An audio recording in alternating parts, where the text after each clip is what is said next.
안녕하세요. 드라마를 특파보는 잼잼 리뷰입니다. 폭삭 속았수다 2막 예고를 보면 관식이와 애순이가 배를 사고 고사를 지내며 잔치를 여는 듯한 장면이 있는데요. 선장 상길의 배를 타지 않겠다고 선언한 후 관식이와 애순이가 드디어 배를 사게 되는 것 같더라고요. 배 앞에 돼지머리가 올려져 있는 상이 차려져 있고 관식이 할머니는 고사를 지내고 관식이 엄마는 장구를 치고 애순이와 금명이는 춤을 추며 그림 같은 순간을 즐겼습니다. 관식이는 그런 애순이와 금명이를 사랑스러운 눈빛으로 쳐다봤고요. 근데 이게 좀 이상한 게 애순이가 임신을 하고 있는 상태고 금명이도 아직 어린 상태란 말이죠. 그러니 시간이 얼마 지나지 않은 후 배를 사게 되는 건데 관식이와 애순이가 사갈 새도 못 내고 있었는데 갑자기 배를 살 수 있는 돈이 생긴 게 좀 이상하잖아요. 자, 그럼 무슨 돈으로 두 사람은 배를 샀을까요?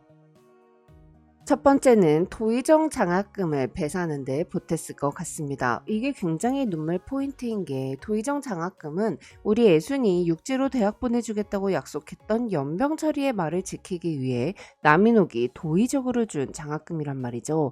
남인옥은 육지로 이사를 가기 전 도독리 만물센터를 들러 집주인 할아버지께 도의적 장학금을 건네고 세 달치 월세를 내주었습니다. 애순이 작은아빠 말로는 공장에서 일하면 다달이 15,000원은 벌 수 있다고 했으니 남인옥이 준 장학금 10,000원과 월세 세 달치는 한 달치 이상의 월급 정도 되는 액수의 돈이었다고 볼 수 있는데요. 근데 귀가 어두워 보청기를 끼고 있던 집주인 할아버지가 남인옥이 도의적 장학금입니다 라고 말한 걸 도희정 장학금이라고 잘못 알아듣고 봉투에 적어준 거죠. 이 막에서 애순이도 남인옥이 장학금을 줬다는 걸 알게 됐을 것 같은데요. 애순이는 관식이가 혼자 가장의 무게를 감당하게끔 하고 싶지 않았을 테고 관식이가 배 없는 서름을 당하게 하고 싶지 않았기에 남인옥이 대학 가라고 준 장학금을 배를 사는데 기꺼이 사용한 게 아닐까 싶습니다. 꿈을 포기한 게 아니라 잠시 우리 가족을 위해 미뤄둔 거죠. 물론 장학금 받은 10,000원은 배를 사기에는 턱없이 작은 금액이긴 한데요. 중고 5선을 샀을 수도 있지만 애순이 할머니 또는 해녀 이모들처럼 다른 누군가가 애순이와 관식이에게 도움을 준 게 아닐까 싶어요. 물론 관식이네 부모님이 금개구리와 폐물들을 팔아서 돈을 보탰을 수도 있고요. 아무리 내 아들이 며느리 데리고 집을 나갔지만 내 아들이 그렇게 무시당하고 고생하는데 손가락도 다쳤는데 성깔 있는 관식이 엄마가 참을 리가 없을 것 같거든요. 한편 이막 스틸을 보면 애순이가 임신을 한 채로 해녀 이모들과 함께 생선을 팔고 있는데요. 양배추 달아요 한마디도 하지 못했던 문학소녀가 내가 벌면 되는데 굶을 걱정을 왜 하냐며 관식이를 안심시키고 임신한 몸으로 생선을 팔며 생계를 이어나가는 걸 보니 이막도 눈물 예약일 것 같습니다.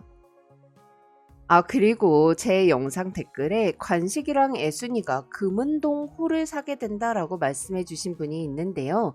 이막 티저에서 배를 사는 걸 보니까 정말 관식이와 애순이가 배의 이름을 금은동이라고 지었을 수도 있겠더라고요. 애순이가 가족 계획으로 아이 3명을 낳고 싶다고 했었으니 첫째 금명이, 둘째 은명이, 셋째 동명이 이렇게 이름을 지어주자는 뜻으로 금은동 호로 장명을 했을 가능성이 있을 것 같습니다. 다만 이막 티저를 보면 애순이가 급작스럽게 진통이 와서 관식이와 관식이 엄마가 애순이를 리어카에 싣고 급히 이동을 하더라고요. 그러니 지금 임신한 둘째가 출산 도중 또는 출산 직후 하늘나라로 갔을 가능성이 높아 보입니다. 93년도에 애순이 집에 걸려있는 액자를 보면 금명이와 남자아이가 자전거를 타고 있는 사진 위로 신생아로 보이는 아가 사진이 하나 있는데요. 이 아가가 태어난 후 얼마 되지 않아 사망한 은명이가 아닐까 싶어요. 그리고 93년도에 라면 먹고 있던 아들은 셋째 동명이일 것 같습니다. 그럼 저는 다른 리뷰로 돌아올게요. 감사합니다. 잼잼 리뷰였습니다.